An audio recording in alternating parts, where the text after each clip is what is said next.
Hello friends, welcome to our YouTube channel ऐसे channel. मैंने कल आपको जो है शब्द विचार के बारे में बताया था।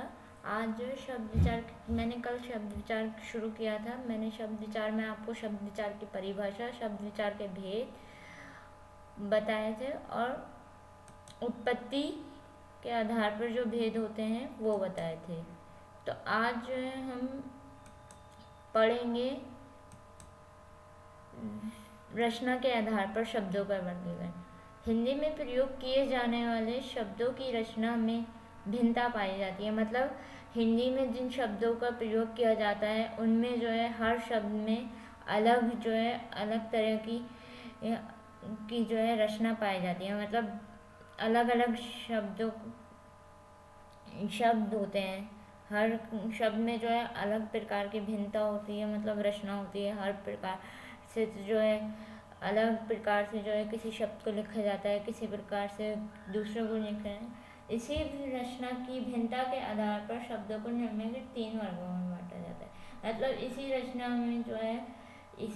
में जब शब्दों में ही भिन्नता पाई जाएगी, मतलब कि शब्द अलग अलग प्रकार के होते हैं और अलग अलग तरीके से प्रयोग किया जाता है, तो उसी भिन्नता के आधार पर जो है इन शब्दों को 3 वर्गों में बांट दिया गया है: रूढ़ शब्द, यौगिक शब्द और योग रूढ़ शब्द। तो सबसे पहले हम देखेंगे रूढ़ शब्द क्या होते हैं। रूढ़ शब्द होते हैं जिन शब्दों के सार्थक खंड ना हो सके, मतलब सही अर्थ देने वाले खंड ना हो सके। मतलब जो सही सार्थक खंड, मतलब सही अर्थ देने वाले शब्दों के, ऐसे शब्द जिनके जो है टुकड़े खंड, मतलब सही अर्थ देने वाले जो है खंड ना हो। मतलब जो है जिनका जो है अर्थ तो हो लेकिन क्या अर्थ है ये जो है ये नहीं पता हो, सही अर्थ ना दे रहा हो, जो अन्य शब्दों के मेल से ना बने हों उन्हें रूढ़ शब्द कहते हैं। और जो दूसरे शब्दों के मेल से, दूसरे शब्दों को जोड़कर जो शब्द बनते हैं उन्हें तो अलग कह देंगे, लेकिन इनमें दूसरे शब्दों का अर्थ जो है मेल नहीं कर सकते, इसलिए इन्हें रूढ़ शब्द कहते हैं। चावल शब्द का यदि हम खंड करेंगे, मतलब टुकड़े ना हो सकें, चा प्लस वल या चा प्लस ला, तो ये निरर्थक खंड होंगे, मतलब सही खंड नहीं होगा। इसका मतलब जिनका जो है खंड जो है सही तरीके से संधि विच्छेद नहीं कहते, वो ना हो पाए, उन्हें रूढ़ शब्द कह देते हैं। आदमी ऐसी, मिठाई भी है, दीवार भी है, दिन भी है, ये सब रूढ़ शब्द हैं। और भी हैं लेकिन ये सब मैंने उदाहरण दे दिए आपको समझाने के लिए। यौगिक शब्द, यौगिक का अर्थ है मेल से बना हुआ, मतलब यानी 2 शब्दों के मेल से बना हुआ। जो शब्द 2 अथवा 2 से अधिक शब्दों से मिलकर बनता है उसे यौगिक शब्द कहते हैं। मतलब 2 शब्दों से, यानी दो या तो 2 शब्द तो ज़रूरी होंगे या उनसे अधिक भी शब्द जो है जोड़ के जो है जो शब्द बनता है उसको हम यौगिक शब्द कहते हैं। जैसे विद्या प्लस आल्य, तो इसमें क्या आ गए, 2 शब्द आ गए। ऐसे राज प्लस पुरुष, राजपुरुष, ये सभी शब्द 2 शब्दों के मेल से बने हैं। ये सारे शब्द, ये जो 2 एग्जाम्पल मैंने दिए हैं, ये सब 2 शब्दों के मेल से बने हैं, इसलिए ये यौगिक शब्द हैं। मतलब जो ऐसे शब्द जो 2 शब्दों से, 2 के मेल से या उन उससे अधिक शब्दों के मेल से बनते हैं, उनको हम यौगिक शब्द कहते हैं। अब देखते हैं योग रूढ़ शब्द।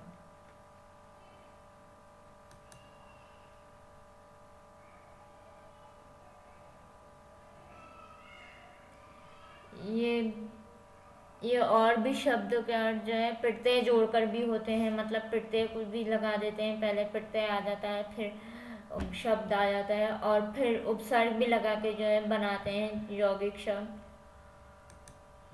अब आते हैं योग रूढ़ शब्द। जो शब्द 2 या 2 से अधिक शब्दों, 2 से या शब्दांशों से तो बने होते हैं, परंतु अपने शाब्दिक अर्थ से परे किसी विशेष अर्थ को दर्शाने वाले हों, उन्हें योग रूढ़ शब्द कहते हैं। मतलब दो या दो से अधिक शब्दों से तो मिलके बने होते हैं, लेकिन अपना जो जो शाब्दिक अर्थ होता है उससे कहीं ज़्यादा कुछ और अर्थ दे। मतलब विशेष अर्थ, मतलब अपना अर्थ जो शाब्दिक अर्थ है वो तो दे ही रहा है, लेकिन उससे भी ज़्यादा जो जो अर्थ होता है, मतलब डीपली अर्थ होता है, वो दे, तो वो दर्शाए। तो ऐसे शब्दों को हम क्या कहते हैं? योग रूढ़ शब्द। सामान्य अर्थ में प्रचलित ना होकर कमल के अर्थ में रूढ़ हो गया है। मतलब पंकज को लिया है हमने एग्जाम्पल।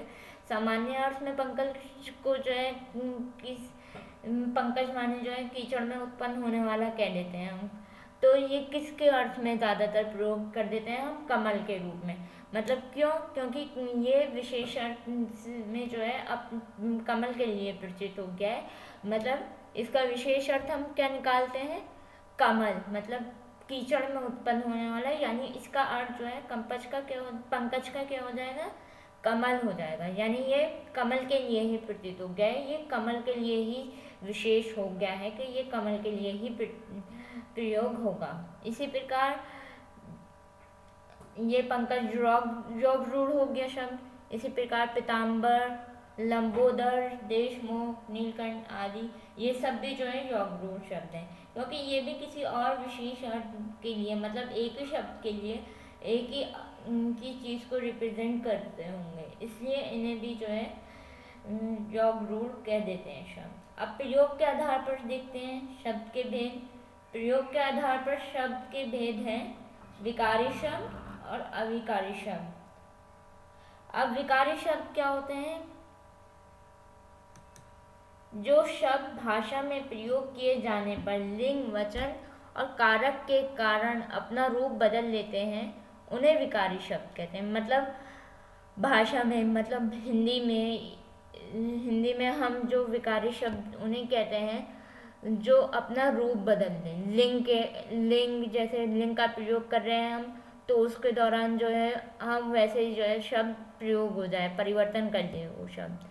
और वचन का जब प्रयोग हो रहा है तो वचन के हिसाब से जो शब्द परिवर्तन कर लेते हैं। और कारक का जो प्रयोग करते हैं हम, तो उनके आधार पर जो शब्द हैं जो रूप बदलने, उनको जो है ऐसे शब्दों को हम क्या कहते हैं? विकारी शब्द। जैसे एग्जाम्पल दिया हुआ है, लड़का दौड़ रहा है, वचन परिवर्तन लड़के दौड़ रहे हैं। मतलब लड़के की जो है हमने रूप क्या बदल दिया? लड़का का लड़के कर दिया, मतलब वचन में परिवर्तन कर दिया। लड़के के लिए आम न हो, कारक में लड़कों के लिए आम न हो, ये कारक का परिवर्तन हो गया, कई सारे लड़के हो गए। लड़का पढ़ रहा है, लिंग लड़की हो गई, लड़के का लिंग क्या हो गई? स्त्रीलिंग में बदल दिया, लड़की। अब विकारी शब्द के 4 भेद होते हैं: संज्ञा, सर्वनाम, विशेषण और क्रिया।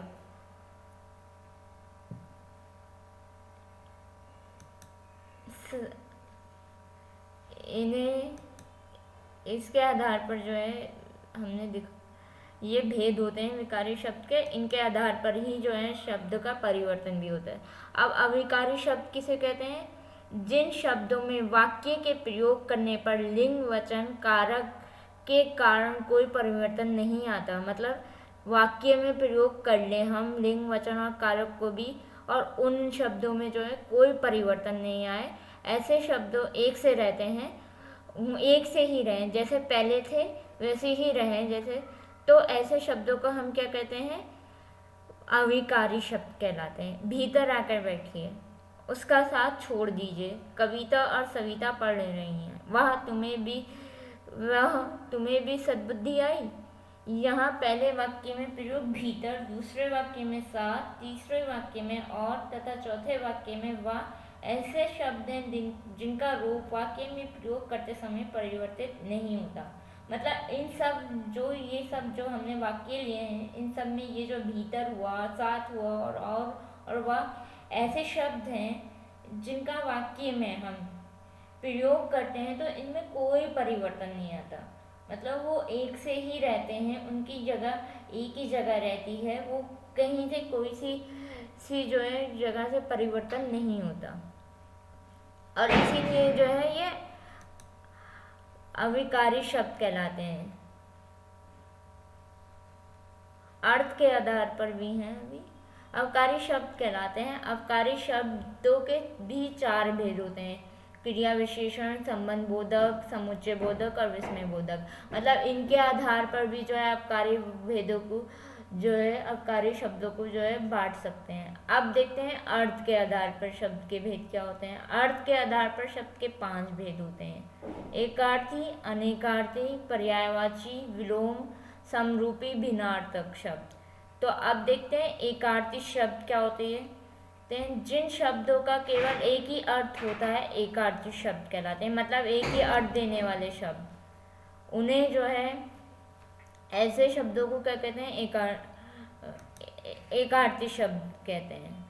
अब ये कौन कौन से हो गए? व्यक्तिवाचक संज्ञा के शब्द भी इसी कोटि के शब्द हैं। मतलब व्यक्तिवाचक जो संज्ञा होती हैं, जैसे गंगा, किसी सिटी शहर का नाम, या किसी नदी का नाम, या किसी का नाम, वो सब जो है क्या हो गए, ये एकार्थी शब्द हो गए। अनेकार्थिक जिन शब्दों के एक से अधिक अर्थ होते हैं वह अनेकार्थिक शब्द होते हैं कहलाते हैं। मतलब एक से ज़्यादा अर्थ, मतलब 2 अर्थ हों या 3 अर्थ हों, तो ऐसे शब्दों को हम क्या कह देते हैं, अनेकार्थिक। मतलब एक से ज़्यादा अर्थ जो दे दें। जैसे कर माने टैक्स भी होता है और हाथ भी होता है, तीर माने किनारा भी होता है और बाण भी होता है।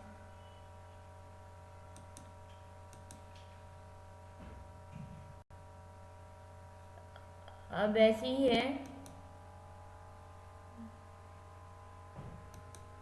अब पर्यायवाची शब्द क्या होते हैं? हिंदी भाषा में अनेक शब्द ऐसे से हैं जो समान अर्थ देते हैं। उन्हें मतलब समान अर्थ, मतलब एक ही का अर्थ जो है दूसरे के समान देने वाले शब्दों को क्या कहते हैं?